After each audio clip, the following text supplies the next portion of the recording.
Bien, bonjour à tous, bienvenue dans ce webinaire consacré au thème l'Indo-Pacifique, une nouvelle centralité.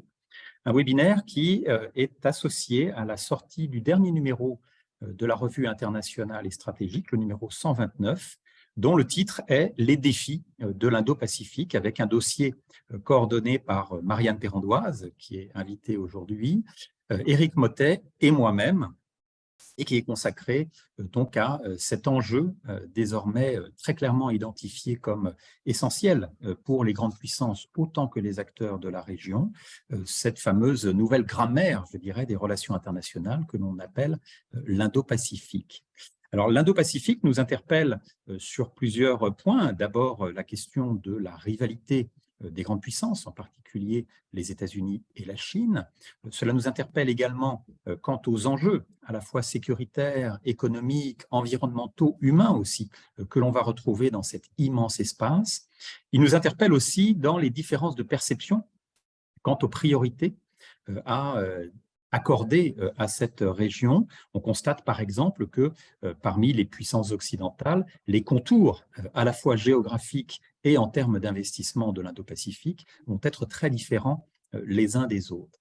Et puis enfin, l'Indo-Pacifique doit nous interroger quant à la question de cette liberté de navigation, de cette possibilité de je dirais, clarifier un petit peu notre vision sur l'importance grandissante de certaines régions. Je pense ici tout particulièrement à l'Asie du Sud-Est, qui, d'une certaine manière, peut être identifiée comme au cœur géographique et donc au centre de cet Indo-Pacifique. Donc, beaucoup de questions qui sont au cœur de toutes les réflexions désormais inscrites dans le champ des relations internationales, que nous allons aujourd'hui essayer d'aborder en profitant de la présence de trois auteurs qui ont contribué à ce dossier et que j'ai grand plaisir à recevoir, d'autant que deux d'entre eux sont actuellement en Thaïlande, donc c'est un événement franco-thaïlandais d'une certaine manière et nous ne pouvons que nous en réjouir, d'où d'ailleurs l'heure un petit peu particulière de ce webinaire.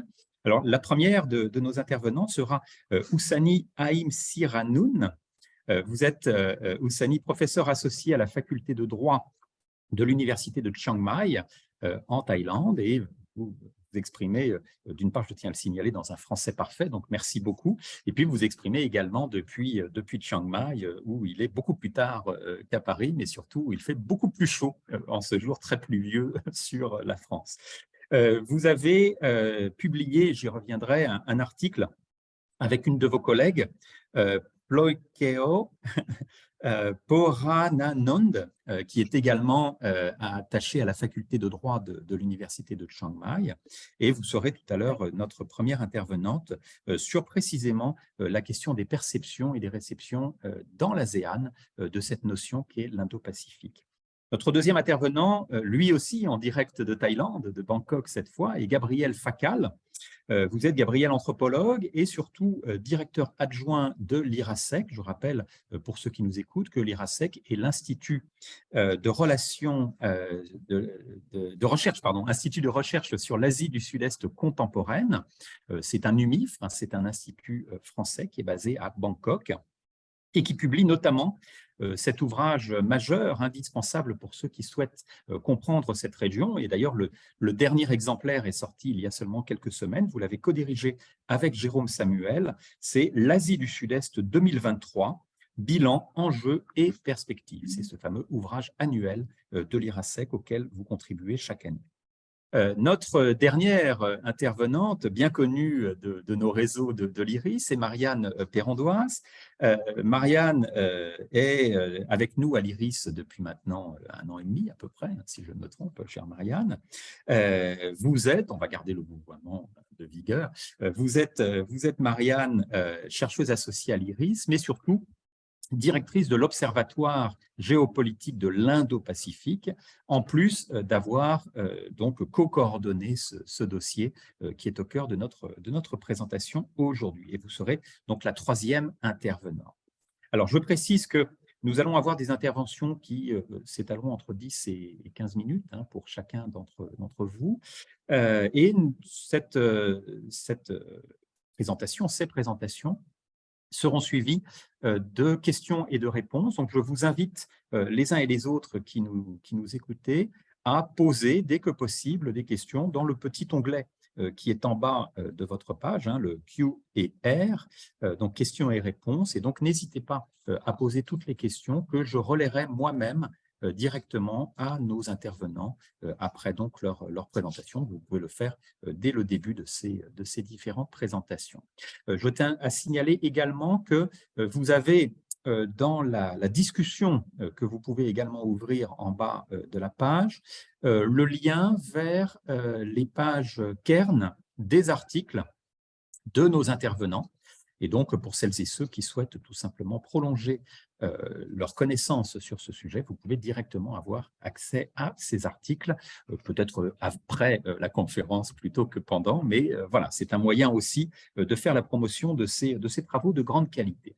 Alors, je vous propose, cher Oussani, de commencer donc par vous. Je rappelle l'intitulé de votre article que vous avez donc écrit avec votre collègue, coécrit, qui s'intitule « Perception et réception de l'ASEAN autour de l'Indo-Pacifique ». Je vous laisse donc la parole pour 10 à 15 minutes. Merci beaucoup, Barthélémy.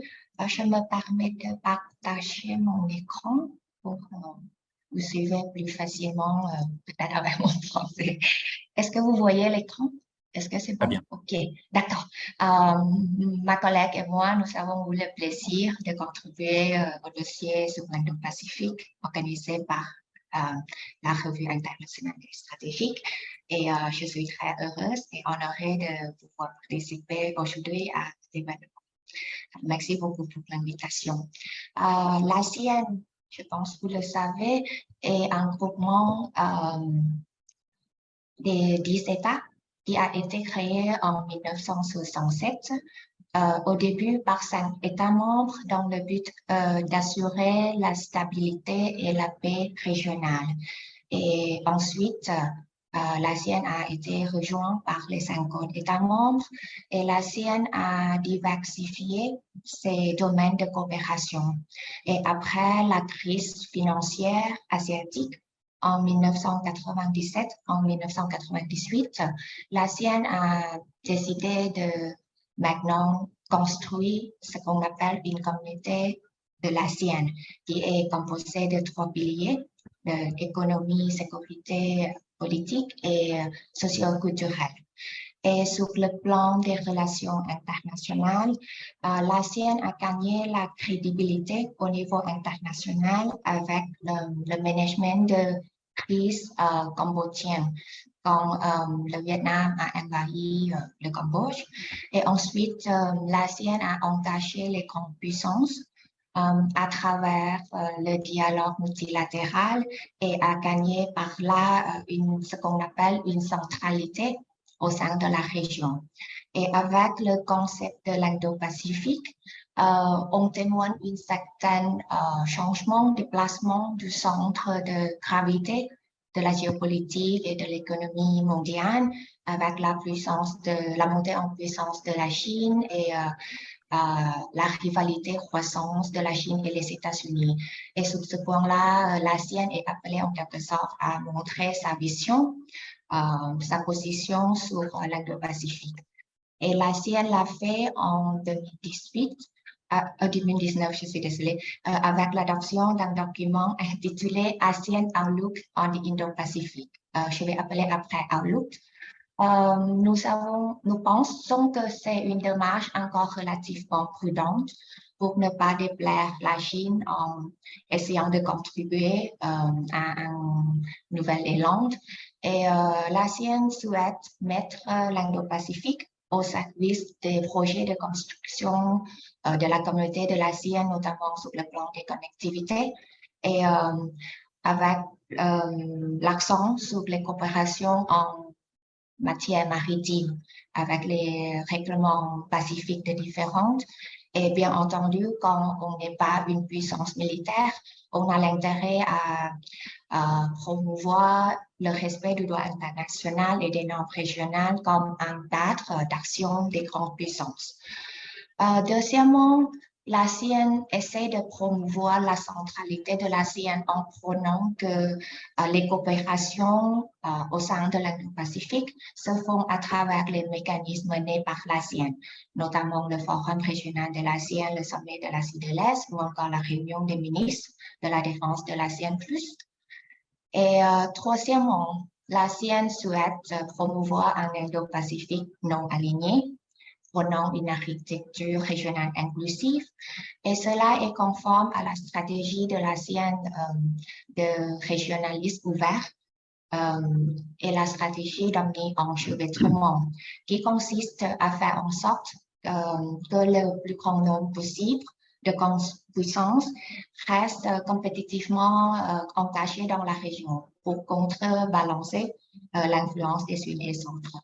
Et l'ASEAN en tire les bénéfices de cette situation, de la centralité en matière des offres, d'investissement, des aides et un pouvoir de négociation, etc. Et donc, c'est naturel que l'ASEAN souhaite réitérer et maintenir cette centralité dans l'Indo-Pacifique. Cependant, ma collègue et moi, nous sommes d'avis qu'il y a quand même certains défis parce que cette centralité que l'ASEAN souhaite maintenir est conditionnée en quelque sorte.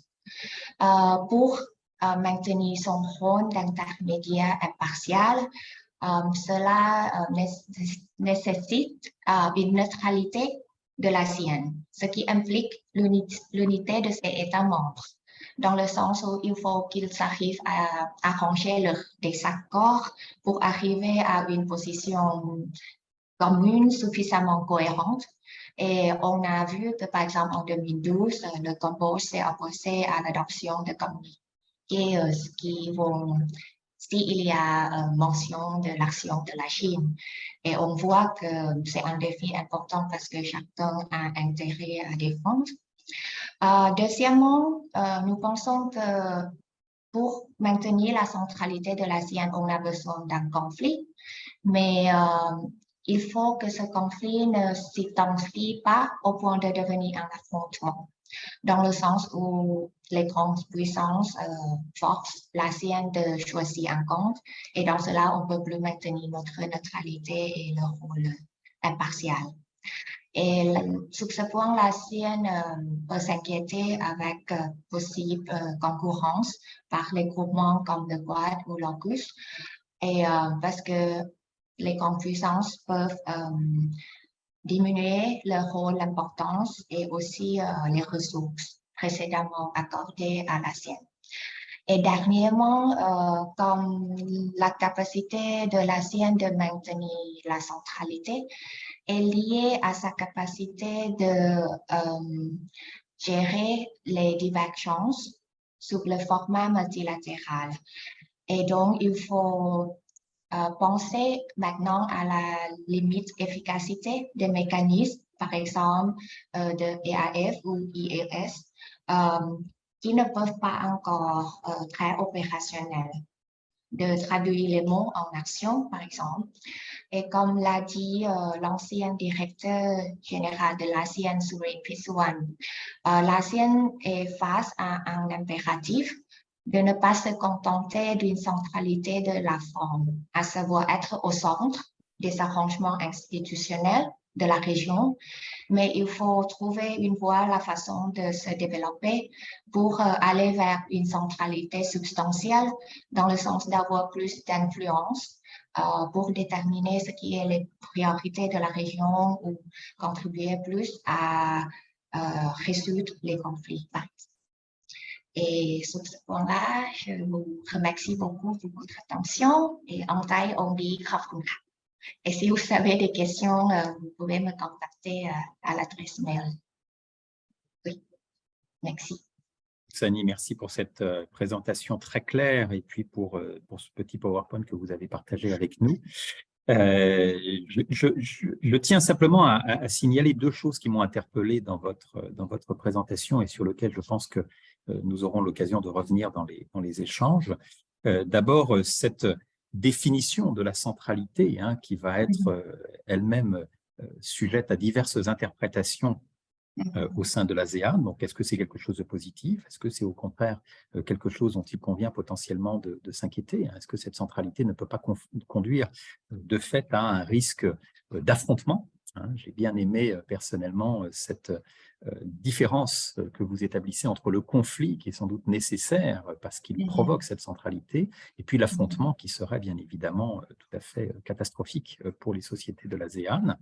Et puis, cela nous conduit évidemment à ce deuxième point que vous avez longuement évoqué, qui est celui de l'impératif de neutralité, et comment justement articuler cette neutralité à la fois dans les relations extérieures, et j'ai d'ailleurs déjà reçu un certain nombre de questions qui nous permettront de revenir sur ces relations extérieures de l'ASEAN, mais aussi au sein même de l'ASEAN, où, on le sait, les différences à la fois économiques, mais aussi politiques, sont très importantes entre les États membres. Et donc, est-ce que la neutralité est acceptée et surtout interprétée de la même manière pour les uns et les autres? Donc, un grand merci pour avoir fait ce tour d'horizon de l'importance de l'ASEAN dans ses stratégies indo-pacifiques et donc cette centralité de facto de l'ASEAN. Nous allons poursuivre désormais nos échanges sur cette région qui, vous l'avez compris, est au cœur véritablement de toutes ces stratégies indo-pacifiques, avec la présentation de Gabriel Facal. Alors Gabriel, je vous rappelle également le titre de l'article que vous avez signé dans la revue, qui est « Indonésie, l'ancrage d'une centralité indo-pacifique ». Et donc, nous allons désormais explorer le cas particulier de cet immense pays de l'ASEAN, qui est l'Indonésie. Je vous laisse la parole également pour 10 à 15 minutes.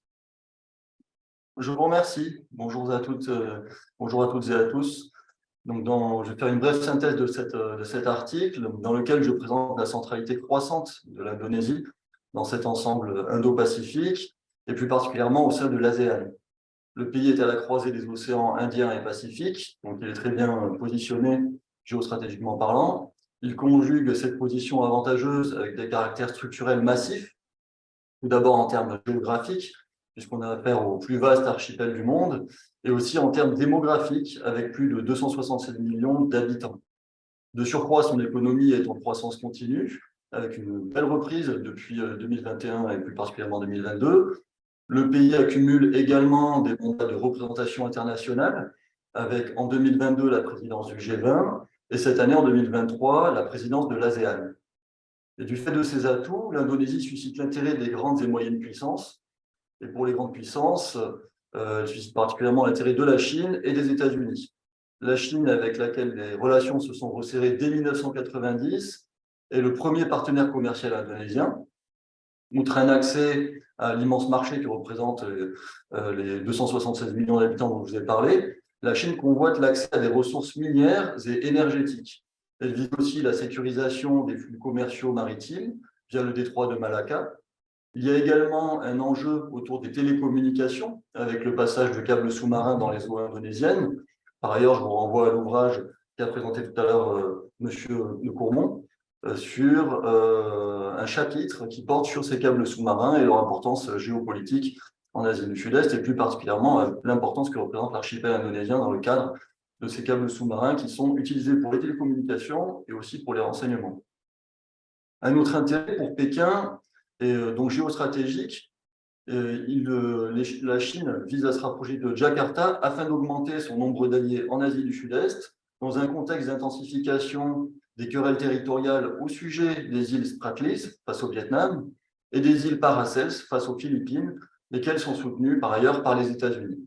Donc tous ces facteurs expliquent en grande partie l'intérêt de la Chine pour investir en Indonésie dans le développement infrastructurel et pour l'exploitation de différents types de ressources.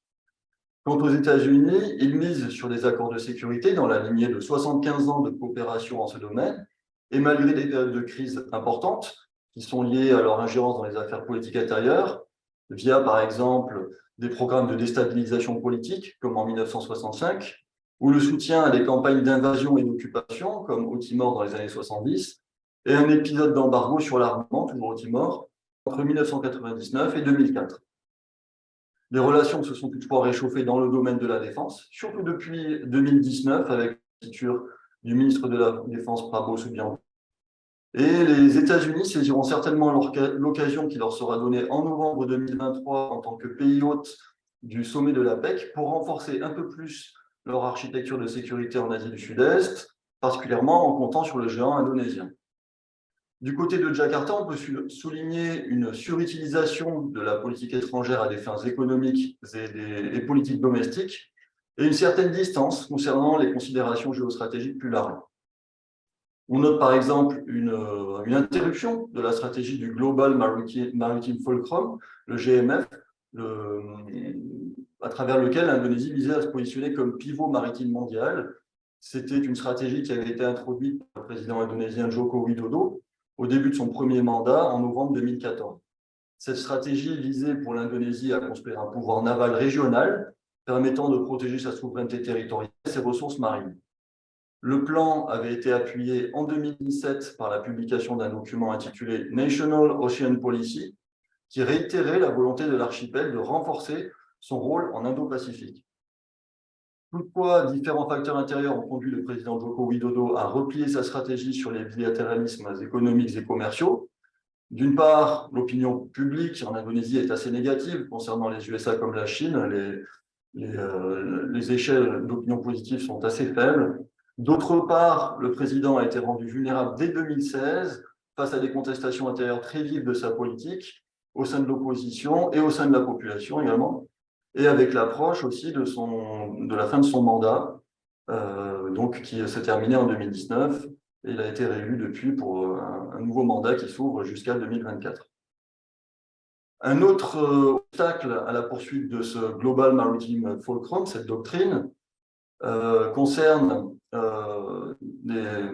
une fragmentation au sein des appareils de défense. Il aura fallu 3 années à Joko Widodo pour trouver un commandant de confiance en la personne du général Hadi Cahyanto. Le président a parallèlement été confronté aux appétits des élites militaires.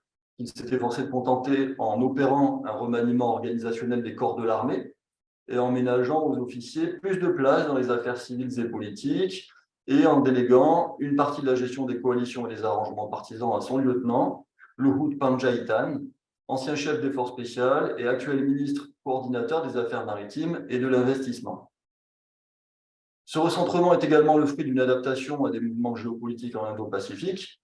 Après le lancement en 2017 de la stratégie des États-Unis intitulée Free and Open Indo-Pacific, l'Indonésie a adopté une stratégie de bloc en s'adossant dès 2018 à l'ASEAN comme entité d'influence en Indo-Pacifique et en jouant dans ce cadre régional un rôle d'initiative avec le ASEAN Outlook on the Indo-Pacific, le AOIP, dont vous a parlé ma collègue dans la présentation précédente. À partir de son second mandat en 2019, le président Joko Widodo s'est montré plus préoccupé par les domestiques que par l'agenda politique. C'était une tendance depuis 2016 qui s'est renforcée au début de son second mandat. Dans le plan stratégique de 2020-2024 de la ministère des Affaires étrangères, il n'y a pas de mention du Global Maritime Fulcrum et il y a plutôt une concentration sur la diplomatie économique, la protection des citoyens indonésiens à l'étranger, la défense du territoire national. Et donc, la stratégie indonésienne s'adosse à une implication préférentielle dans les institutions multilatérales pour la coopération maritime. Elle s'appuie aussi sur des mécanismes tels que le sommet de l'Asie de l'Est, le EAS, le traité d'amitié et de coopération, le TAC, ou encore le Indian Ocean Rim Association, le IORA, qui est promu par l'Inde et qui vise à intégrer les océans Indien et Pacifique. On a toutefois une certaine forme d'opportunisme, avec plusieurs séquences diplomatiques récentes qui font ressentir une stratégie plus multi-alignée et active que non alignée et réactive. Par exemple, à l'occasion du forum du G20 en novembre 2022, lorsque l'Indonésie a finalisé avec la Chine son grand projet de TGV entre Jakarta et Bandung, de grande ville à l'ouest de Java, tout en recevant dans le même temps, de la part des États-Unis, du Japon, de la Corée, de l'Europe, une vingtaine de milliards de dollars destinés à la transition énergétique. La capacité d'initiative stratégique de l'Indonésie se manifeste également dans un dialogue trilatéral intitulé Australia, India, Indonesia, le AII, alors même que Jakarta critiquait en 2022 les minilatéralismes du type Quad. Dans la perspective défendue par l'Indonésie, ce type de dialogue, comme le Quad, ne doit pas empiéter sur les arrangements bi- ou multilatéraux en Indo-Pacifique, ni rivaliser avec d'autres conceptions de l'Indo-Pacifique, comme celle de l'Indo-Pacifique libre et ouvert qui est promue par le Japon et les États-Unis. Au contraire, Jakarta s'efforce de faire converger ses principes avec ceux qui sont défendus par ses partenaires comme ses concurrents, en s'appuyant sur l'application de règles principielles, telles celles d'inclusivité, laquelle doit de fait s'appliquer, selon elle, à la Chine. Donc, pour conclure, l'année qui vient est intéressante parce qu'elle ouvre la possibilité à deux dynamiques parallèles pour Jakarta. D'une part, il va y avoir une intensification, un accroissement de l'importance des questions domestiques, lesquelles devraient accroître leur importance à l'approche des élections générales qui sont fixées pour février 2024. Dans le même temps, avec la pression croissante qui est exercée par les grandes puissances en Indo-Pacifique et avec l'enjeu de projection internationale de la présidence de l'ASEAN, l'Indonésie devrait aussi être très active sur le plan diplomatique. Donc voilà pour ma présentation. Je vous remercie de votre attention. Merci beaucoup, Gabriel. Au-delà, évidemment, de l'importance de l'Indonésie, à la fois au niveau démographique, économique et l'immensité, bien, de cet archipel au sein de l'ASEAN, vous avez évoqué ce calendrier qui s'est mis en place tout au long de ces deux mandats de Joko Widodo, l'actuel président indonésien. Et je pense qu'il sera d'ailleurs assez intéressant, comme dans le cas d'Oussani d'ailleurs, de revenir sur les échéances électorales. D'ailleurs, une question que je poserai aussi à Marianne, puisque aux États-Unis aussi, on a des échéances électorales qui approchent à grands pas. Et donc, on pourra peut-être revenir voilà, sur les possibilités d'ajustement. Et je pense que les uns et les autres, vous aurez l'occasion d'évoquer les risques éventuels consécutifs à ces élections. Mais la grande question que vous avez surtout mise en avant, c'est visiblement cette volonté très forte de la part de l'Indonésie d'incarner d'une part cette neutralité que Oussani évoquait tout à l'heure à l'échelle de l'ASEAN, mais on le voit de manière très forte dans le cas de l'Indonésie, avec cette volonté d'équilibre entre notamment les États-Unis et la Chine, et puis accessoirement cette volonté de miser sur cette place centrale de l'ASEAN pour assurer un meilleur développement. Et vous avez notamment évoqué ces différents projets à la fois chinois, mais aussi occidentaux. On pourrait sans doute y ajouter le cas de l'Inde, qui se presse un petit peu en direction de ces États de l'ASEAN et notamment l'Indonésie. Merci beaucoup pour cette présentation, là encore très claire. On va prendre un petit peu de recul par rapport à cette région qui est l'ASEAN, avec la présentation de Marianne Perrondoise. Alors, je rappelle le titre de l'article, le titre très long, je le précise, de l'article de Marianne dans le numéro, la stratégie indo-pacifique de l'administration Biden, façonner la région pour contrer l'affirmation de la puissance chinoise. Et donc là, vous l'avez compris, nous sommes au cœur de cette confrontation, pour revenir sur ce que l'on évoquait tout à l'heure, entre Chine et États-Unis. Et donc, Marianne, c'est à vous pour, pareil, 10 à 15 minutes, sachant qu'on a déjà pas mal de questions qui portent précisément sur cette relation Chine-États-Unis et l'impact que cela peut avoir, notamment sur le pays de l'ASEAN. Marianne, c'est parti. Merci Barthélémy. Bonjour à tous. Je vais effectivement revenir évidemment sur la politique, la vision américaine de ce concept indo-pacifique, en peut-être m'arrêtant sur deux notions qui vont faire très précisément écho aux interventions de mes deux collègues et à la dimension en fait sud-est asiatique de ce panel que je vais poursuivre, que je vais prolonger en fait. Bien sûr, revenir sur cette notion de centralité qui est au cœur de notre réflexion donc aujourd'hui.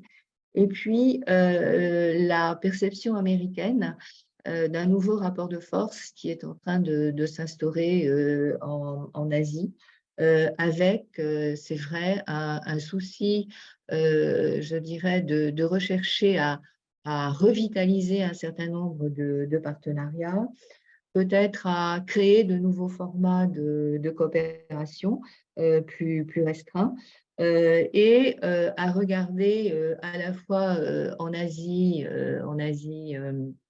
orientale vers des coopérations traditionnelles, tout en ne perdant pas de vue une zone qui est essentielle et qui est au cœur de nos échanges aujourd'hui, qui est la zone sud-est asiatique, avec une relance de la coopération militaire avec les Philippines. Et vous me permettrez de revenir sur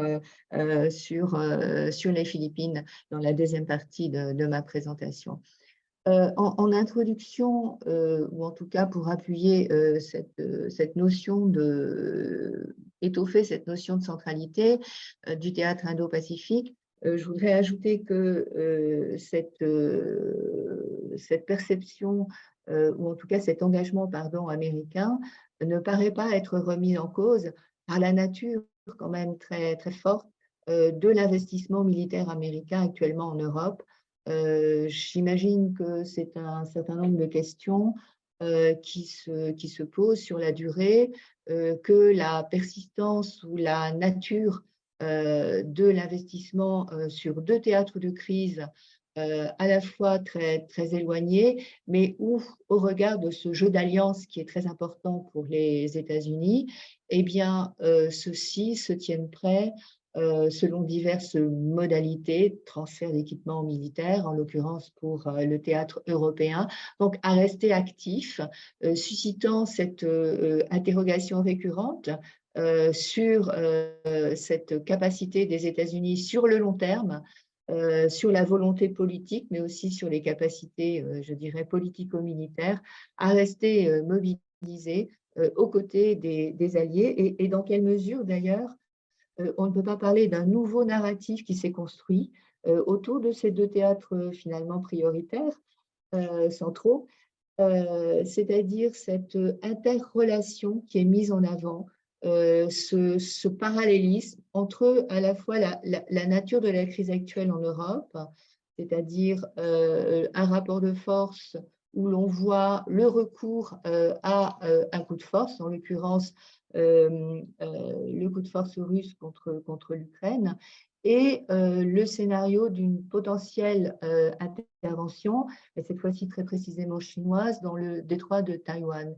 Et donc, vous avez la construction d'un narratif qui tend à renforcer le parallèle entre les deux situations, qui est fait par le Japon d'une façon extrêmement, enfin en tout cas de plus en plus précise, ce qui peut étonner certains observateurs plus habitués à un ton plus mesuré, plus en retrait de la part de cet allié historique des États-Unis, mais de façon plus surprenante et plus récemment par la Corée du Sud, qui construit aussi avec le président Yoon sur ce narratif et qui tend à établir là aussi un parallèle entre l'agression russe et la bellicosité montante de la Corée du Sud. Et le lien, effectivement, entre ces deux, ou la conséquence stratégique la plus évidente pour la Corée du Sud, c'est de se demander si finalement Séoul ne va pas contribuer à l'effort américain en transférant des équipements militaires, peut-être de nature, on va dire, défensive, mais en tout cas, la réflexion se pose actuellement. Et c'est assez intéressant de voir, au fond, ces deux théâtres qui tendent à s'équilibrer en termes d'importance stratégique, mais où toutefois les États-Unis, et c'est perceptible dans l'ensemble des documents qui ont été publiés tant par le département d'État que par le Pentagone, ce foisonnement je dirais, de conceptualisation stratégique qui tend à insister quand même sur la priorité du théâtre indo-pacifique. Donc, il y a quand même une question qui se pose dans l'équilibre et l'investissement au fil du temps sur ces deux théâtres, et sur l'intérêt qu'ont un certain nombre de partenaires asiatiques à accentuer ce parallélisme. Et en fait, cette notion quand même de centralité, non seulement dans le discours américain, la publication de documents institutionnels, j'y reviens donc dans mon article plus précisément et je vous y renvoie, elle est aussi relayée par une intense diplomatie d'influence qui est le fait des think tanks américains qui ont des programmes d'échange extrêmement actifs qui favorisent effectivement le façonnement d'un discours commun avec des programmes d'invitation qui permettent aux homologues asiatiques d'Asie du Nord ou d'Asie du Sud-Est, aux homologues asiatiques et aux think tanks japonais, australiens, singapouriens, pour l'essentiel, d'être aussi, je dirais, actifs dans le façonnement de ce discours et de cette centralité d'une région Indo-Pacifique où les États-Unis ont renforcé leur investissement militaire. Et donc, ça s'est vu très, très tôt avec cette nouvelle appellation que l'on a tous notée du commandement pacifique américain qui est désormais Indo-PACOM, et avec la multiplication d'initiatives de caractère opérationnel, l'élargissement du format Quad qui a été remis sur le devant de la scène, notamment par le Japon. Et bien sûr, on y reviendra, la création d'un format qui paraît beaucoup plus restrictif, qui est celui de l'AUKUS, qui semble augurer d'une nouvelle forme de coopération opérationnelle sur des thématiques qui sont à haute valeur technologique, qui semble renvoyer à justement cette notion précise de rapport de force et d'anxiété peut-être de la part du pouvoir américain, non seulement dans le discours, montrer l'importance du théâtre indo-pacifique, mais être capable de le défendre et d'y défendre ses intérêts, ainsi que ceux de ses principaux alliés. Et donc, vous avez effectivement tout un ensemble d'initiatives qui paraissent quand même très centrées sur le réseau d'alliances traditionnelles qui sont mentionnées dans la dernière stratégie Indo-Pacifique des États-Unis, où vous avez effectivement en première ligne les alliés avec qui Washington a signé un traité de sécurité.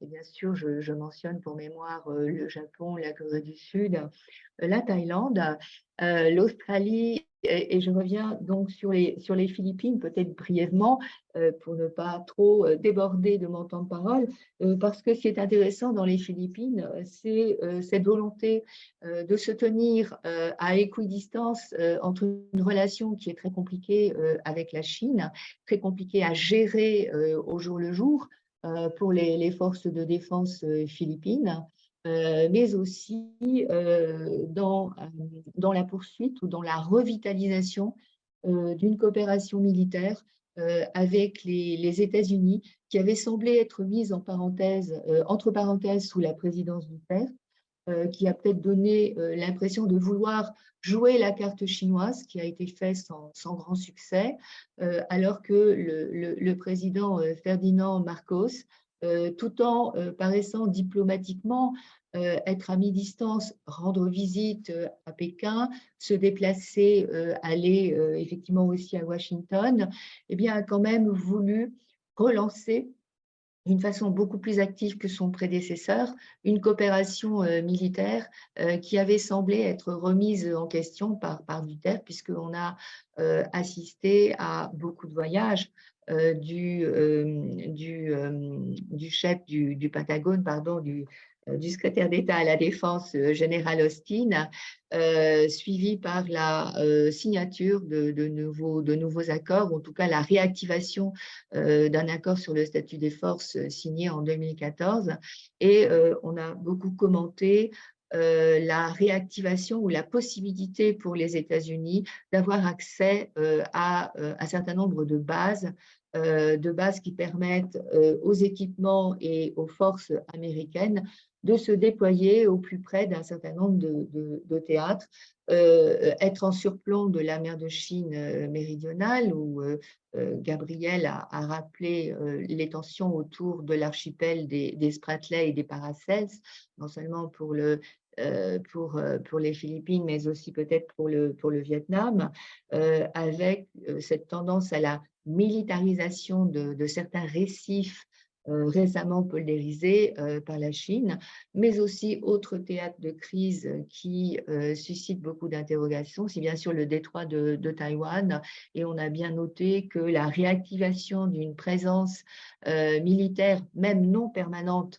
des forces américaines dans l'île de Luzon fait que les moyens de projection de force américains se trouvent à quelques 300 km du détroit de Taïwan. Donc, on voit se mettre en place tout de même certaines assurances et en tout cas certaines capacités de projection de force à la faveur finalement de cette perception d'une menace qui tend à s'accroître et à peut-être s'accroître au détriment de l'équilibre des forces et des capacités américaines dans la région, avec là aussi cette tendance américaine à vouloir réorganiser en réseau tout un ensemble de partenariats et, s'il le faut, à créer de nouveaux formats de façon à rester crédible, à la fois vis-à-vis de la menace principale que représente la Chine, mais à la fois par rapport aux engagements de sécurité vis-à-vis des alliés, des partenaires et des amis des États-Unis dans la zone. Je vais peut-être m'arrêter là, Barthélémy, pour pouvoir effectivement laisser place à la discussion. Merci beaucoup, Marianne. Merci pour ce tour d'horizon à la fois sur ce terme qui me semble être un petit peu au cœur de la présentation, l'anxiété côté américain, qui d'une certaine manière justifie ce retour des États-Unis dans l'Indo-Pacifique.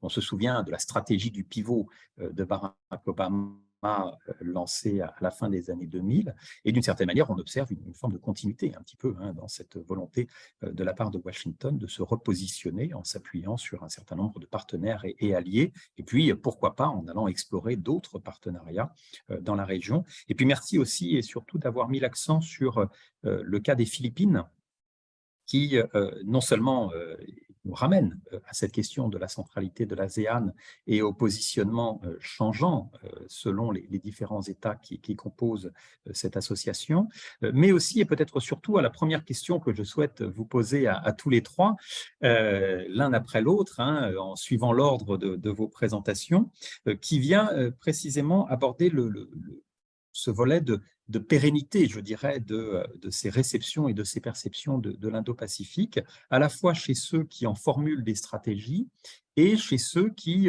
vont chercher à se positionner face à ces différentes stratégies. Dans le cas des Philippines, Marianne, vous l'avez rappelé très justement, il y a des différences entre la présidence de Duterte et celle de Marcos Junior, qui, je le rappelle, est arrivé au pouvoir il y a maintenant un peu moins d'un an. Et on retrouve effectivement, visiblement, cela restera bien sûr à confirmer, une tendance à vouloir se rapprocher un petit peu de l'allié traditionnel américain et à prendre certaines distances avec la Chine, autour bien évidemment de ces différends en mer des Chines méridionales, mais je dirais de manière plus fondamentale, on a une volonté de rééquilibrage peut-être un petit peu côté philippin. Donc on voit à quel point cette élection a eu un impact direct sur notre sujet et donc sur la manière avec laquelle un pays comme les Philippines va se positionner face à ces compétitions de puissance et même de grande puissance entre la Chine et les États-Unis. Alors Oussani, je me tourne d'abord vers vous avec cette question sur cette élection générale en Thaïlande qui se déroule dans quelques semaines maintenant et dont on sait à quel point le résultat est à l'heure où nous parlons très incertain. Pensez-vous que cette élection pourrait avoir un impact important sur le positionnement de ce grand pays de l'ASEAN, la Thaïlande, où, je le rappelle, siège d'ailleurs l'ASEAN, un des États fondateurs par ailleurs de l'ASEAN? Est-ce que cette élection générale en Thaïlande pourrait se caractériser par une différence d'interprétation de la part de Bangkok quant à la centralité de l'ASEAN, mais aussi cette compétition Chine-États-Unis? À mon avis, je pense qu'en Thaïlande, maintenant, au moment d'élection, les débats qui se tournent, j'ai l'impression que l'aspect international n'a pas autant de poids en Thaïlande. Je pense par rapport à l'Indonésie ou même aux Philippines. Je que les Thaïs, maintenant, avec le Covid et le problème, la crise économique, on essaie de récupérer. Donc, personnellement, je sens que, et c'est vrai qu'avec le gouvernement actuel, après 8 ans, on ne voit pas beaucoup de, comment on dit, moins actif au niveau international et on doit voir et attendre si après l'élection, un nouvel gouvernement va prendre une position plus forte. Et justement, ce que ma collègue et moi, on a dit que la Thaïlande, même si l'adoption de Outlook, le AOIP, est sous la présidence de la Thaïlande, mais c'est plutôt l'Indonésie qui a joué un rôle actif. Donc, sur ce point-là, je pense qu'il faut attendre et voir. Et donc attendre l'élection en Indonésie, hein, qui aura lieu dans moins d'un an, celle-ci. Je me tourne cette fois vers Gabriel. Et je rappelle que Joko Widodo, au pouvoir depuis 2014, va donc céder son poste. Là aussi, voilà, est-ce que cette élection, hein, qui sera sans doute marquée par des incertitudes, on va suivre avec grand intérêt la campagne électorale en Indonésie dans les prochains mois, est-ce que le résultat de cette élection pourrait, selon vous, avoir un impact durable sur cette volonté de neutralité, cette mise en avant de la centralité, enfin bref, ce que vous avez évoqué, à savoir cette aptitude de l'Indonésie à se positionner comme peut-être le principal acteur de l'ASEAN sur ces questions de l'Indo-Pacifique, comme Moussani vient d'ailleurs de le rappeler également. Donc voilà, quid du résultat de cette élection, mais surtout des conséquences sur l'Indo-Pacifique. Question ô combien difficile. Donc, pour faire une mise en contexte sur les dernières années, on avait une polarisation très forte entre le camp présidentiel de Joko Widodo et puis une opposition politique concentrée autour de Prabowo Subianto, qui à deux reprises était en rivalité avec Joko Widodo et voilà, qui a été défait pas toujours de beaucoup. Donc une incertitude qui planait sur les deux dernières élections présidentielles. Et une stratégie très offensive de la part de Prabowo Subianto et d'autres opposants politiques, avec des tentatives de déstabilisation de Joko Widodo qui sont avérées en fait par le biais d'organisations religieuses islamiques et d'autres canaux. Et puis une réaction au début plutôt hébétée de Joko Widodo, puis finalement assez offensive. On se rappelle d'immenses manifestations en 2016 qui ont secoué le pays. Et d'une intervention, donc des manifestations contre le bras droit du président Joko Widodo, qui était le gouverneur de Jakarta à l'époque, Basuki Cahayapurnama. Et puis une réaction de Joko Widodo qui monte sur une scène au milieu de ces manifestations et qui appelle à une sorte de réconciliation nationale et qui a surpris tout le monde, à commencer par ses opposants les plus vigoureux et qui finalement a porté ses fruits. Alors ça a été suivi aussi d'une campagne très agressive vis-à-vis des organisations religieuses les plus politisées, et puis surtout de coalitions, notamment avec Prabowo Subianto, puisque durant la campagne des élections de 2019, il y avait déjà des rapprochements importants, et puis dès l'élection, une nomination de Prabowo Subianto comme ministre de la Défense, et à partir de là, un apaisement vraiment conséquent des relations entre l'opposition et le gouvernement, Prabowo Subianto étant justement les fers de lance du gouvernement. Et donc cette coalition a suscité le mécontentement des soutiens des deux camps, et puis progressivement une certaine forme de consensus, alors bien sûr accélérée par toute une machine médiatique. On rappelle qu'en Indonésie, les médias sont cooptés par une poignée d'oligarques très puissants qui eux-mêmes sont souvent d'ailleurs des personnalités politiques, des fondateurs de partis, etc. Mais bon, pour faire très bref, on a cette méga coalition qui semble se reprofiler pour les élections de 2024. Et dans le cas de l'enchevêtrement qu'on a cité précédemment, on pourrait imaginer que les différents rivaux politiques ayant aussi des affaires en cours avec la Chine dans le cadre d'investissements très importants et également un intérêt à maintenir une position de l'Indonésie en centralité au sein de l'ASEAN et de l'Indo-Pacifique, on aura probablement une poursuite de la politique diplomatique actuelle. On ne peut pas toujours présumer des orientations qu'aura Prabowo Subianto, parce que ça a été un électron libre. On rappelle qu'il a été accusé de crimes contre l'humanité, poursuivi et interdit de séjour par les États-Unis pendant de nombreuses années. Maintenant, il est à nouveau courtisé par les États-Unis, mais en même temps, il a de nombreuses affaires, des investissements dans l'énergie, dans l'agriculture, etc., dont certains sont financés grassement par des investisseurs chinois. Donc, on peut penser qu'il y aura une poursuite de la politique diplomatique dans les années qui viennent, j'espère.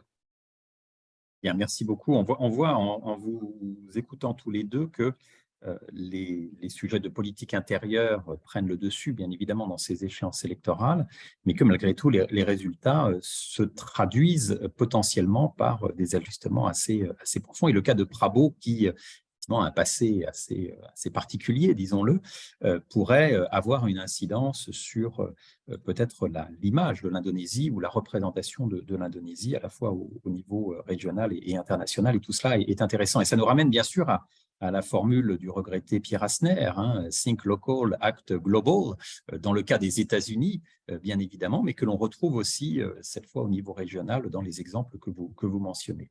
Alors, Pierre Asner, ça nous ramène bien sûr à Marianne, hein, avec le cas de l'élection américaine, puisque 2024, c'est aussi une année électorale aux États-Unis, une année électorale pleine d'incertitudes, là encore, rappelons-le.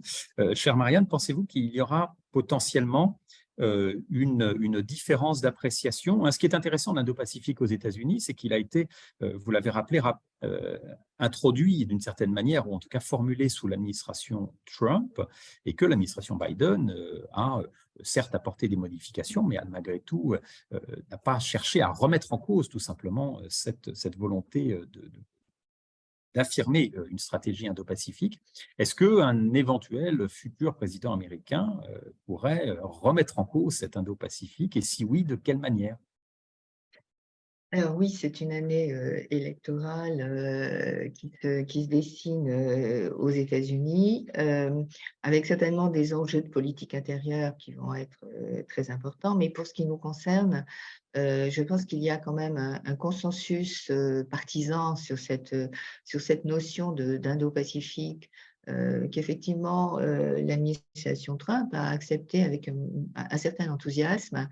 Et qu'a repris, je dirais, en le renforçant dans sa composante anti-chinoise, puisque finalement, cette approche américaine, elle a, je dirais, un objectif assez précis qui est de faire contrepoids à ce qui est perçu comme une montée en puissance assez multidimensionnelle de la Chine.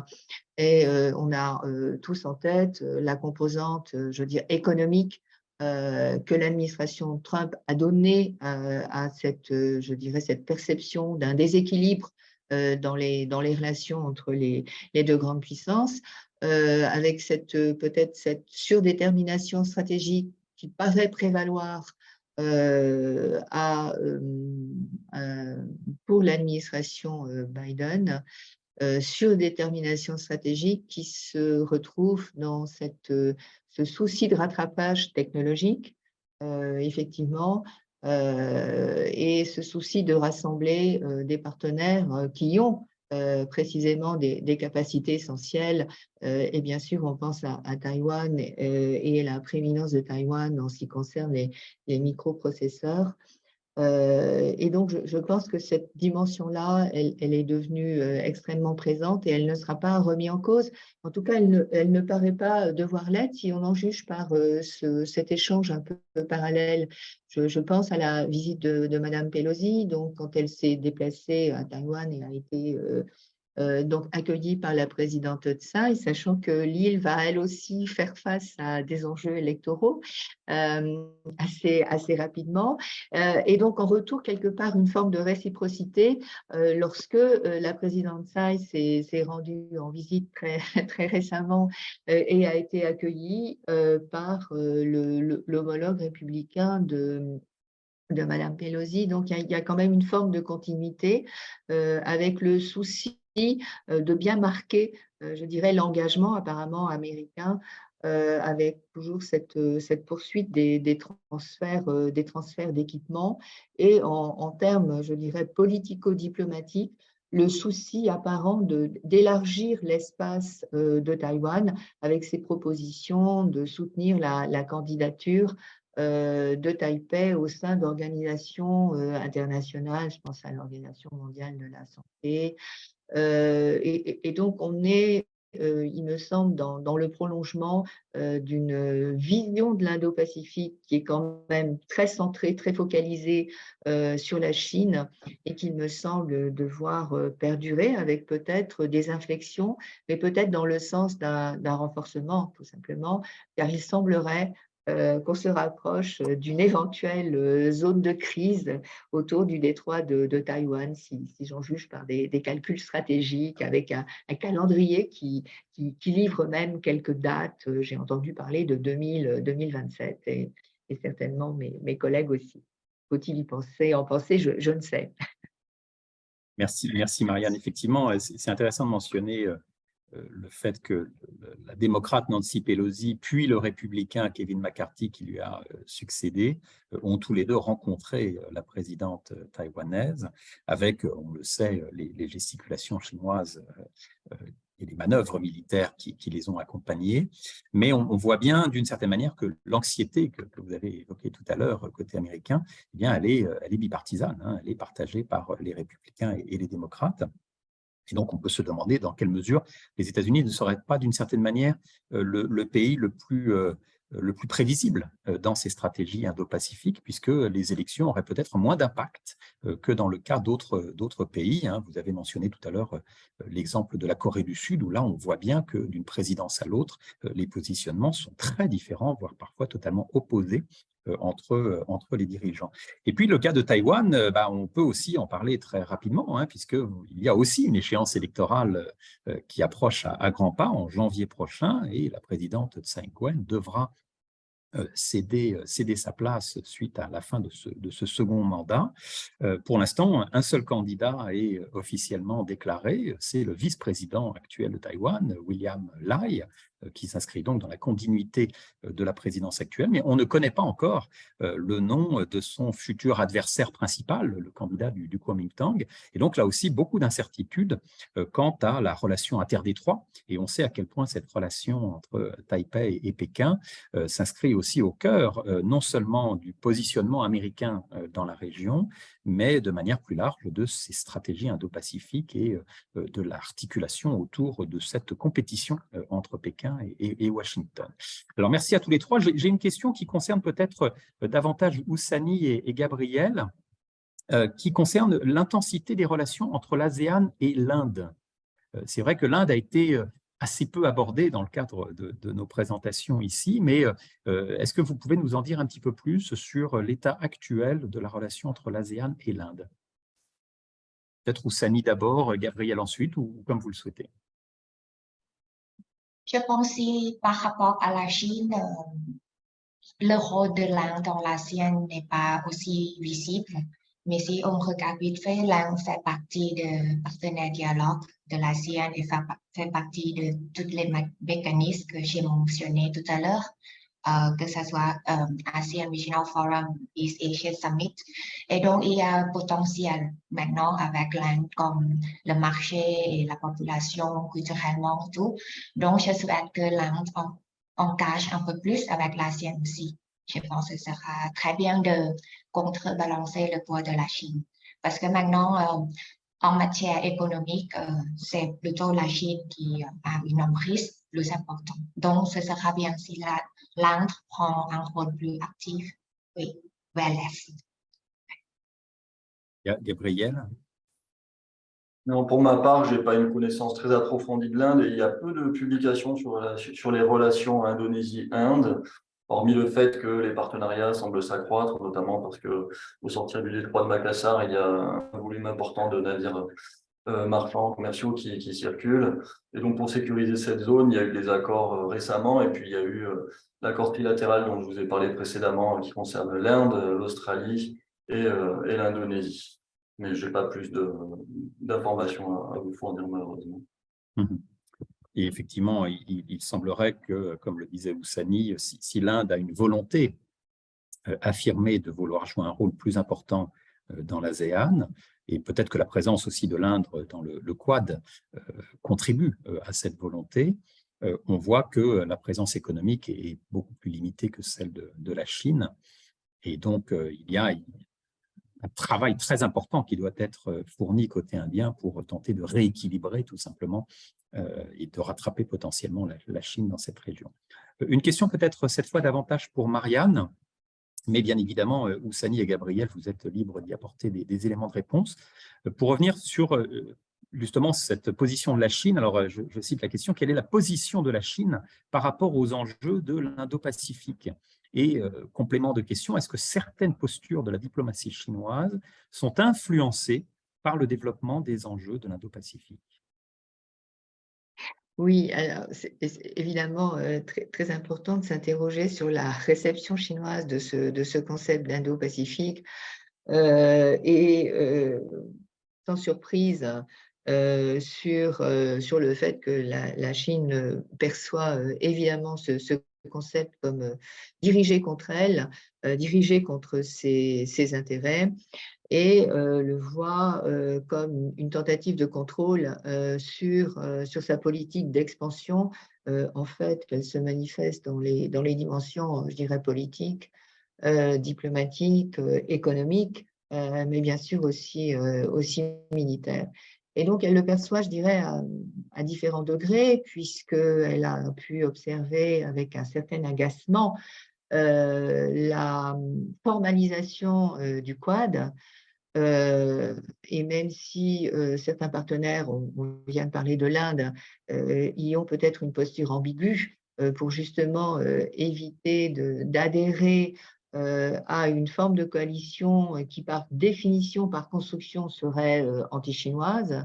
Elle a bien vu que les derniers développements et le renforcement des capacités du Quad, avec l'élargissement à des problématiques paramilitaires, la création de groupes de travail dédiés au cyber, aux infrastructures, au changement climatique, et bien que ceci vise à, je dirais, proposer, formuler une option qui soit une alternative à son grand projet de Belt and Road Initiative et à la perception de ce schéma, de ces influences diverses que la Chine peut retirer sur les politiques intérieures de certains partenaires, les avantages économiques qu'elle peut retirer de la construction d'infrastructures tout au long de ce projet de route de la soie maritime. Donc, effectivement, elle est bien consciente à la fois de la construction de ces nouveaux formats, de certains réalignements et en fait de certains durcissements de partenaires.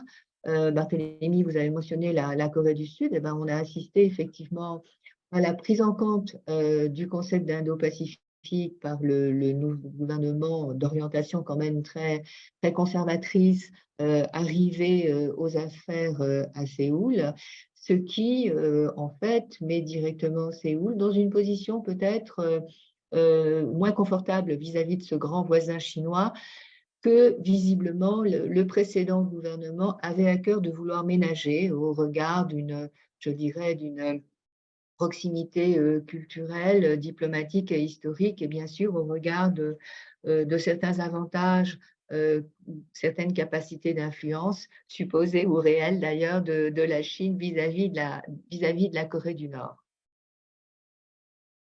Et effectivement, je tiens à ajouter, chère Marianne, que dans le cas sud-coréen, les positions du président actuel, Yoon Suk-yeol, ne font pas l'unanimité dans la société coréenne, où on s'inquiète aussi de la détérioration des relations avec ce grand voisin chinois. Et on s'inquiète aussi d'un positionnement qui serait une forme d'alignement sur Washington, ce qui semble d'autant plus préoccupant que la Corée du Sud a formulé elle-même une stratégie indo-pacifique, c'était à la fin de l'année dernière, qui met en avant une troisième voie, qui s'inspire d'ailleurs beaucoup du modèle français, qui est d'ailleurs longuement décrit dans le dossier de la revue internationale et stratégique, avec notamment l'entretien de l'ambassadeur Marc Imbassour. Mais on retrouve effectivement côté sud-coréen cette volonté d'avoir une stratégie un petit peu d'équilibriste, de ne pas vouloir se placer trop proche de Pékin ni de Washington. Et donc les positions, notamment assez récentes du président Yoon, sont à certains égards problématiques dans la mesure où elles interrogent sur la capacité de la Corée du Sud à maintenir cette troisième voie précisément. On parle même potentiellement de la Corée du Sud qui rejoindrait le Quad, ce qui est quand même évidemment pas du tout une stratégie de troisième voie, en tout cas celle qui était évoquée il y a maintenant moins d'un an. Alors, merci à tous les trois. Peut-être, Gabriel et Oussani, voulez-vous dire quelque chose de plus sur cet Indo-Pacifique à la chinoise? Marianne a évoqué cette Belt and Road Initiative qui, j'ai envie de dire, de facto, est un petit peu la stratégie Indo-Pacifique chinoise. Est-ce que, d'une certaine manière, les tensions en mer de Chine méridionale sont l'autre volet un petit peu de cette stratégie, cette fois plus hégémonique, disons-le, de la Chine. Comment voyez-vous ce positionnement de Pékin face à l'intérêt grandissant à la fois de l'ASEAN et de l'ensemble de cet espace Indo-Pacifique?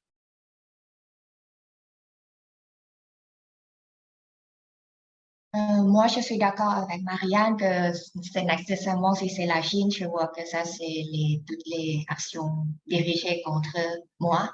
Et je pense que la Chine, avec le Belt and Road Initiative et l'établissement de la banque AIIB, et donc c'est la façon, je pense chacun essayer de créer un compte et la façon de expandre le pouvoir de sa façon.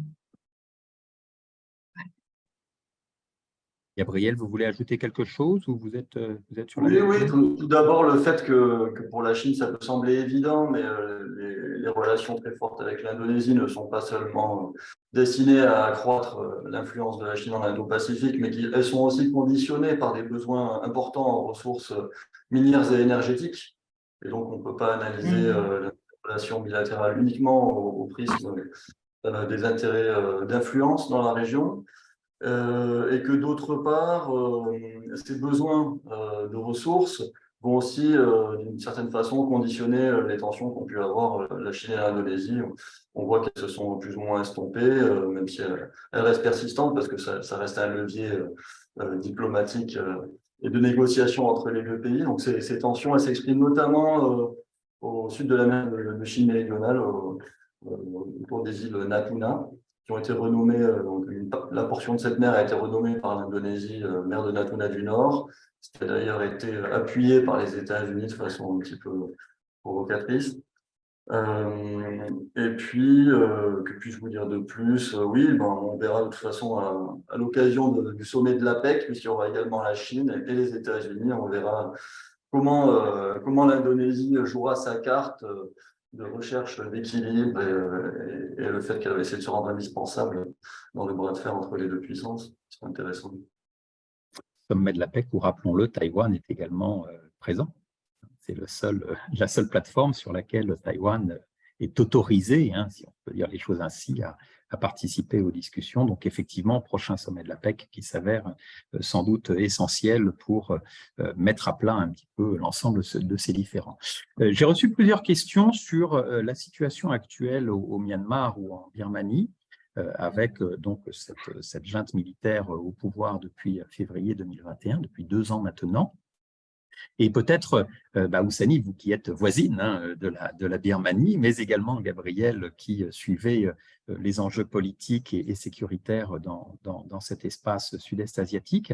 Est-ce que cette situation, alors si j'essaie de résumer un petit peu toutes les questions que j'ai reçues, il y en a plusieurs comme je l'indiquais, est-ce que cette situation, d'une part, doit nous inviter à considérer les limites de l'ASEAN dans sa capacité à apporter les bonnes réponses et à régler ce problème politique et sécuritaire profond.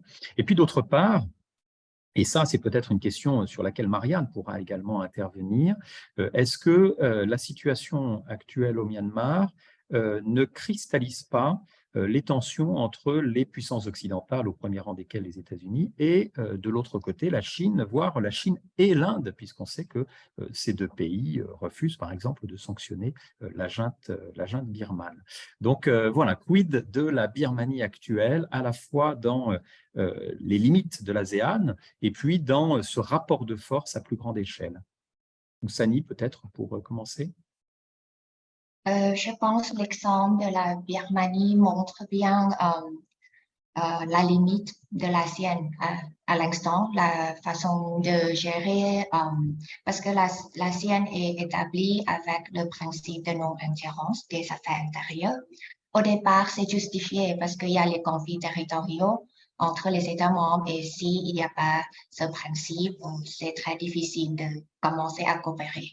Mais autant que l'ASEAN évolue, je pense qu'on doit questionner de plus en plus sur cette question, c'est-à-dire il faut se mettre d'accord en quelque sorte qu'il doit y avoir une exception à ce principe que l'ASEAN tienne comme un principe suprême. Quand on ne veut pas qu'on s'immisce dans l'affaire intérieure. Du point de vue de la Thaïlande, on a aussi le problème de coup d'État.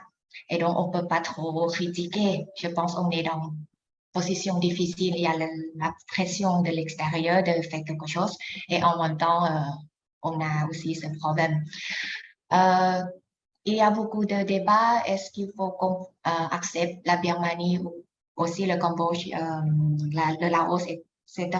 dès le départ. Mais aussi, il y a une idée qu'il vaut mieux d'avoir la Birmanie dans le groupe pour au moins permettre la possibilité de dialogue plutôt que de laisser partir et après, ça peut devenir une crise plus forte. J'espère qu'il y a une amélioration et surtout en matière de crise humanitaire et violation des droits de l'homme. Je pense que ça doit constituer une exception à mon avis. Oui, merci beaucoup. Un pragmatisme donc de la part de l'ASEAN, on le voit, qui est d'ailleurs l'une des marques de fabrique et souvent de succès d'ailleurs de cette association. Gabriel, sur cette crise birmane, hein, appelons-la ainsi, quel regard portez-vous sur cette limite ou cette difficulté de l'ASEAN à y apporter les bonnes réponses?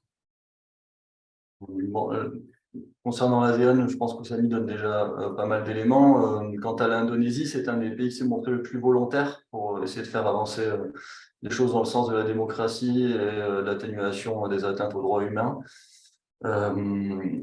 Alors, elle s'est montrée volontaire pour plusieurs raisons, non pas uniquement par instrumentalisme, mais parce qu'il y a des segments importants de la société civile qui poussent en ce sens-là, de nombreuses ONG en Indonésie qui ont fait un lobbying assez efficace. Deuxièmement, il y a une volonté de redorer l'image de l'Indonésie comme héros de la défense des droits de l'homme, donc plutôt dans une perspective d'image internationale. Et puis, troisièmement, il y a également un point qui est intéressant à noter, c'est le décalage qu'il peut y avoir entre le respect des droits humains à l'intérieur et puis les ambitions exposées à l'extérieur. On rappelle qu'en Indonésie, il y a une forme de régression de la démocratie. Alors, elle est solidement ancrée en termes institutionnels, elle fonctionne bien en termes électoraux, mais on le voit au travers des méga coalitions dont je vous ai parlé précédemment, qu'en termes fonctionnels, elle est totalement grippée. Et puis, il y a eu des répressions assez fortes contre des manifestations qui avaient des revendications assez légitimes du point de vue de la démocratie, défense des libertés publiques, des droits d'expression, liberté académique, et ce depuis plusieurs années. Donc, les indices démocratiques de l'Indonésie vont sensiblement à la baisse ces dernières années, donc par contraste avec ce qu'elle affiche sur le plan international. Marianne, sur justement…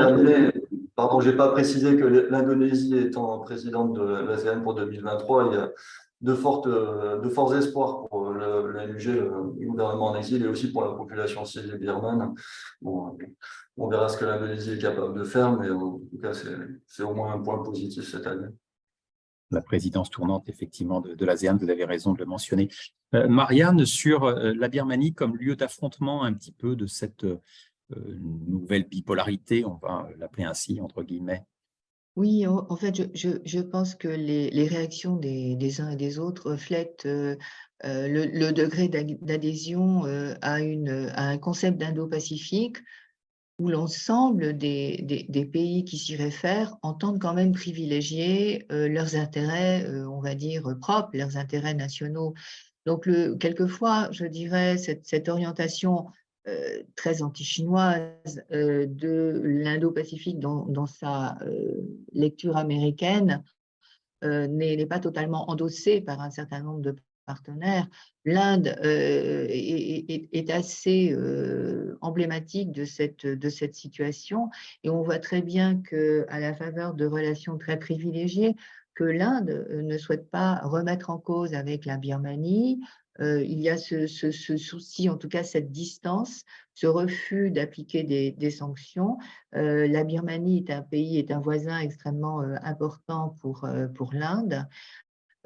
Qui l'aide quelque part, ou en tout cas dans la stabilité, entre guillemets, bien sûr, au regard de la crise actuelle, dans la stabilité importante pour le golfe du Bengale, qui est quand même une zone assez décisive pour l'Inde.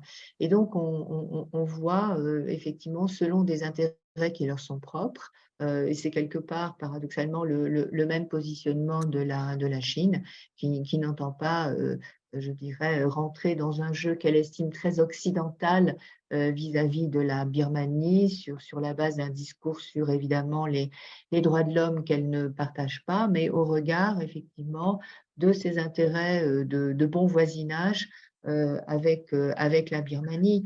Et on a un acteur dont on n'a pas parlé jusqu'à présent, qui est l'Union européenne, qui a des relations assez privilégiées avec l'ASEAN en termes économiques et diplomatiques. Les deux organisations pratiquent un espèce de jeu de miroir où elles aiment à s'admirer l'une dans l'autre, c'est-à-dire cette recherche de l'équilibre, ce discours, je dirais, très multilatéral, ce souci aussi de non-interférence quelque part.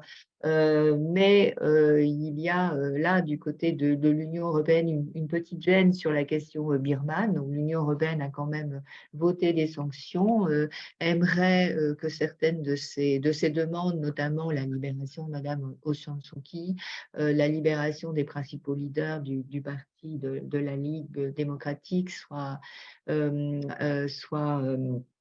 honorées. Donc, on voit la complexité, l'ambiguïté et où placer le curseur dans cette adhésion à l'Indo-Pacifique. Encore une fois, par rapport à une vision en surplomb des États-Unis, qui est une vision assez maximaliste, et dans sa relation avec la Chine, peut quelquefois donner l'impression que les États-Unis sont dans une forme de réaction systématique, ce que ne souhaite pas endosser l'Inde ou un certain nombre d'autres pays ou organisations, et je le répète, comme l'Union européenne, par exemple. Alors, nous avons justement beaucoup de questions concernant l'Union européenne en général et la France en particulier dans les relations avec l'ASEAN. Alors, Marianne, c'était intéressant effectivement de mentionner le cas de la Birmanie où on peut le dire aussi, hein, la responsabilité des pays occidentaux et européens en particulier est très lourde dans la désagrégation du système politique et de cette transition démocratique malheureusement avortée dans ce pays. Mais de manière un petit peu plus générale, les questions tournent autour des possibilités pour l'Union européenne et la France de consolider les relations avec l'ASEAN. Est-ce que c'est davantage sur l'aspect économique et commercial qu'il va falloir mettre l'accent? Est-ce que c'est au contraire plutôt les questions sécuritaires et stratégiques, ou est-ce qu'il faut tout simplement avoir une vision un petit peu plus globale de cette relation? Donc peut-être là davantage pour Marianne et Gabriel, quelques indications sur ce qui devrait être fait d'une certaine manière, une petite feuille de route pour nous, Européens, quant à notre manière d'appréhender cet ensemble régional. Alors, Marianne. Oui, volontiers, mais je pense qu'il y a très clairement, en tout cas du côté de l'Union européenne, le souci de rééquilibrer des relations qui se sont construites ou avec en priorité une dimension économique et commerciale. Ce qu'on a longtemps reproché finalement à l'Union européenne dans son approche globale de l'Asie, donc désormais Indo-Pacifique, une approche entre guillemets mercantile, qui vise à s'assurer de débouchés avec un ensemble dont la prospérité, effectivement, a un impact direct sur la stabilité et les échanges de l'Union européenne.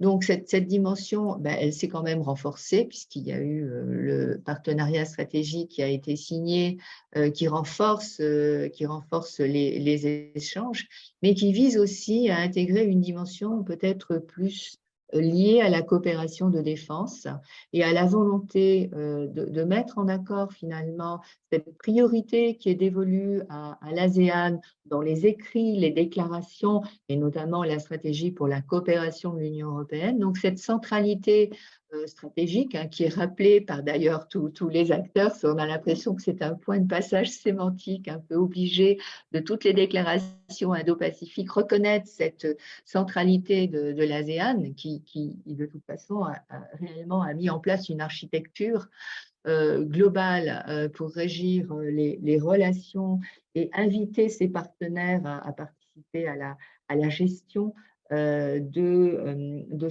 cette très vaste région. Donc, on a ce souci de l'Union européenne de déclarer que l'Union européenne peut être un acteur de la sécurité dans le domaine maritime, dans le domaine diplomatico-militaire, tout simplement par un ensemble à la fois de déclarations. Je pense au soutien à la décision du tribunal arbitral de 2016 qui rend justice finalement aux revendications des Philippines en déclarant la position chinoise illégale par rapport aux droits de la mer et cette prétention à englober 80% de la mer de Chine du Sud dans ce format, cette ligne en 9 traits. Donc, il y a des déclarations qui visent à renforcer le droit, qui visent aussi, je dirais, par une présence peut-être maritime plus visible, à participer à la liberté de navigation de la mer de Chine du Sud, notamment, et sans oublier d'ailleurs à l'origine un souci à la fois de l'Europe et de la France à participer à des dispositifs de prévention pour lutter contre la piraterie dans le détroit de Malacca. On a Husseini comme Gabriel mentionné le point institutionnel de l'ASEAN, les différents formats. Et ces différents formats, dont le forum régional de l'ASEAN, donc dédié à la sécurité, et tous les sous-ensembles, les groupes de travail, plus précisément dédiés au cyber, dédiés à la sécurité maritime, eh bien, ce sont des enceintes où à la fois la France a cherché à avoir une place, un rôle en tant que membre, et l'Union européenne est également, je dirais, ambitionne de pouvoir participer à ces dialogues en ayant un statut plus stable et à multiplier les initiatives en ce sens. Et quelque part, paradoxalement, et au-delà de la mer de Chine du Sud, je voudrais faire écho aux récentes déclarations de M. Borrell, responsable donc de la politique extérieure, qui a appelé les marines de l'Union européenne, et bien sûr on pense à cet État membre de l'Union européenne qui est résident en Indo-Pacifique, et donc la France, et ses moyens navals qui sont dans la zone. Donc cet appel de M. Borrell envers les marines européennes pour qu'elles soient plus visibles, et notamment dans le souci peut-être de rééquilibrer les forces ou les présences autour du détroit de Taïwan, on peut voir comme un prolongement assez naturel de la mer de Chine du Sud. Gabriel, dans le cas de la France, plus précisément, vous voyez des opportunités en matière de coopération, des points qui resteraient à explorer? Je ne pourrais pas être aussi exhaustif que Marianne Perrontoise, parce que je ne connais pas aussi bien ces aspects. Ce que je peux observer en étant ici à Bangkok, c'est qu'il y a une stabilité des échanges académiques, universitaires, scientifiques et culturels, voire un programme même de valorisation un peu plus poussé. Donc, c'est encourageant sur ce plan-là. Et ça concerne différents pays de la région, mais notamment la Thaïlande, l'Indonésie, la Malaisie, Singapour. On peut noter également des efforts accrus dans le domaine du développement durable. Donc l'action de l'AFD, par exemple, est forte, avec un programme assez ambitieux. Et puis dans le domaine de la défense également, alors on a mentionné les exercices états-uniens avec l'Indonésie, par exemple, les gros exercices Garuda Shield. La France joue un rôle d'observatrice, mais on a aussi différentes initiatives de formation, d'échange de connaissances opérationnelles entre la France et différents pays de d'Asie du Sud-Est, mais je connais plus spécifiquement ceux de l'Indonésie. Et puis, on a également, en termes commerciaux, la vente de Scorpène et puis de 42 Rafale, il y a un contrat qui a été signé avec l'Indonésie. Je ne sais pas quel est l'état des lieux pour les autres pays de la région, mais en tout cas, avec l'Indonésie particulièrement, on voit qu'il y a des échanges importants. Et une stratégie indo-pacifique française, comme européenne d'ailleurs, multidimensionnelle, hein, comme l'un et l'autre vous avez avec donc plusieurs niveaux d'engagement et de coopération. Alors, il y a une question. Oui, pardon, mon élan s'est poursuivi. D'autres pays européens ont par ailleurs accru leurs échanges dans le domaine de la lutte contre le réchauffement climatique ou la déforestation. Et puis, on a un bureau de la Banque européenne d'investissement qui s'est implanté à Jakarta en 2022 qui va dans ce sens-là. Et puis, de nombreux accords bilatéraux de lutte contre le réchauffement climatique. Donc, on voit que c'est un des volets sur lesquels l'Europe met le paquet. Alors, j'ai une question plus précise pour Oussani, qui donne l'occasion de revenir sur un des points de votre présentation tout à l'heure, qui a visiblement intéressé et interpellé beaucoup de celles et ceux qui nous écoutent. C'est quand vous avez opposé la notion de conflit à celle d'affrontement. Et ça questionne, et voilà, on vous demande d'une certaine manière d'expliquer un petit peu ce que vous entendez par conflit et par affrontement, puisqu'on comprend que le conflit est nécessaire, mais l'affrontement n'est, lui, pas souhaitable. Oui, en fait, l'ASEAN a obtenu la centralité en quelque sorte parce que les grandes puissances se méfient les unes entre les autres. Donc, plutôt que laisser l'une prendre l'initiative, les grandes puissances préfèrent que c'est l'ASEAN qui est plutôt militairement faible et neutre de prendre le rôle de médiateur de l'organisatrice. Donc, s'ils peuvent, peuvent avoir la confiance, ils peuvent surpasser l'ASEAN. Dans ce sens où je pense que le conflit sain est nécessaire. Et l'ASEAN doit jouer avec l'équilibre de faire en sorte qu'ils restent engagés et compétitivement pour avoir la place dans la région, dans ce sens-là. Mais si ça devient un affrontement violent ou la guerre, quelque chose comme ça, l'ASEAN va perdre la possibilité de cette place dans ce sens-là. Merci beaucoup, et tout à fait intéressant en effet. Alors ça m'amène à la dernière question, en m'excusant évidemment pour toutes les questions auxquelles nous n'aurons pas le loisir de répondre. Mais j'ai également plusieurs questions, et là on fera un petit tour de table, hein, vous pourrez y apporter des réponses les uns comme les autres. Ça s'inscrit d'ailleurs dans la continuité de ce que vient nous dire Oussani sur la neutralité de l'ASEAN, cette volonté de recherche de la neutralité, avec une double question. D'abord, est-ce que c'est possible dans la durée? Est-ce que la neutralité peut s'inscrire précisément dans la ligne de l'ASEAN et de ses États membres? Ou est-ce que à un moment ou à un autre, on risque d'être rattrapé par le risque de pencher plutôt côté américain ou côté chinois, hein, pour ne mentionner que ces deux exemples?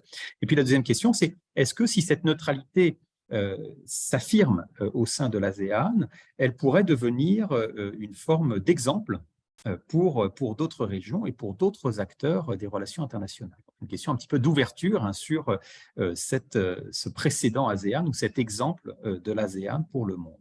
Alors, Oussani, puisque je vois que vous êtes à l'écran, je vous laisse intervenir la première, et puis on va reprendre l'ordre, hein, Gabriel ensuite, et puis nous terminerons par Marianne. Il nous reste 2 minutes pour conclure. Je pense que la neutralité et l'équilibre est l'enjeu majeur. Et je pense que quand l'ASEAN dit qu'il faut maintenir neutre, ça ne veut pas dire qu'on ne peut pas séparer les matières. Par exemple, on peut très bien coopérer en matière économique avec la Chine et en même temps participer à l'exercice militaire avec les États-Unis. Justement, chaque domaine de coopération peut être divisé.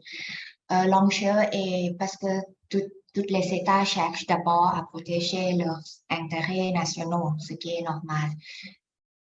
Maintenir la neutralité et trouver une certaine unité au sein du groupe et je pense que cela est essentiel. Si l'ASEAN n'arrive pas à trouver cette unité, on va perdre le rôle et la place qu'on a maintenue depuis la fin de la guerre froide. Oui. C'est difficile, mais je pense que c'est nécessaire. Voilà. Merci beaucoup, Gabriel. Je vous laisse la parole pour ce mot de la fin autour de cette question qui, évidemment, mériterait de long développement. Je ferai la même analyse que Madame Oussani, simplement peut-être en ajoutant que l'ASEAN aurait certainement intérêt à miser sur justement d'autres multilatéralismes avec des blocs comme le MESO, avec les pays de l'Afrique subsaharienne, on va dire consacré un chapitre à cette question il y a 2 ans, ou avec l'Union européenne, et voilà, ça permettrait, je pense, ces tierces voies, effectivement, de sortir son épingle du jeu et de rester voilà, neutre sur le moyen terme. Merci beaucoup, Marianne. Enfin. Oui, alors neutralité, pardon, oulala, c'est très différent. La neutralité n'empêche pas un certain pragmatisme dans la construction des relations de l'ASEAN, en l'occurrence avec les États-Unis ou avec la Chine. Cependant, je crois qu'on assiste quand même à beaucoup moins peut-être de naïveté supposée, avec cette espèce d'équilibre entre une relation économique qu'on entend privilégiée avec la Chine parce qu'il y a des avantages, et une relation sécuritaire qui se tournerait plus précisément vers les États-Unis. Je crois que ce découplage, il est peut-être dans l'absolu difficile à réaliser. En même temps, on sent bien que l'ASEAN, comme un certain nombre d'autres organisations ou acteurs de l'Indo-Pacifique, veulent à tout prix échapper à cette polarisation sino-américaine qui les obligerait quelque part à choisir. Il y a des pays qui ne veulent pas choisir, qui veulent conserver, je dirais, leur rythme d'expansion ou le choix de leur partenariat, même si on a quand même le sentiment que ça devient de plus en plus compliqué. Et encore une fois, je fais confiance aux organisations régionales. L'ASEAN, elle a construit une architecture qui est en miroir, ou en tout cas qui intéresse ou qui peut permettre de construire des ponts avec l'océan Indien, la commission de l'océan Indien, avec IORA que Gabriel a mentionné, sans oublier le Pacifique Sud avec le Forum des îles du Pacifique. Donc, toutes ces constructions régionales forment une constellation où effectivement, il y a un certain nombre d'acteurs qui essayent peut-être de neutraliser sous un format de statut genre observateur plutôt que membre actif, attribué à la fois à la Chine et aux États-Unis pour ne pas les laisser perturber le jeu et les équilibres globaux. Ça, c'est très intéressant à suivre. Merci beaucoup. Un très grand merci à tous les trois pour la clarté de vos interventions et pour votre capacité à répondre à ces questions sur des sujets quand même très, très différents parfois et très vastes. Un grand merci également à toutes celles et ceux qui nous ont écoutés. Je regardais de temps en temps le nombre de participants. On était à presque 200, un petit peu redescendu depuis quelques minutes, c'est normal. Mais un grand merci. Cette conférence est enregistrée. Elle sera accessible sur la chaîne YouTube de l'IRIS dans un délai de 2 semaines environ. Donc, n'hésitez pas à la revoir à nouveau et à la diffuser autour de vous. Un grand merci donc à tous pour avoir assisté à cette présentation, je le rappelle, du dernier dossier de la revue internationale et stratégique consacré à l'Indo-Pacifique et intitulé « Les défis de l'Indo-Pacifique », dossier dans lequel les 3 intervenants du jour ont pu produire un texte qui a donc été ici évoqué par les différents intervenants. Un grand merci à tous. À très bientôt pour d'autres événements sur l'Asie-Pacifique à l'IRIS et en espérant que vous puissiez continuer à suivre nos travaux sur le site de l'IRIS. Bonne journée à tous. Merci. Au revoir, merci. Merci, au revoir.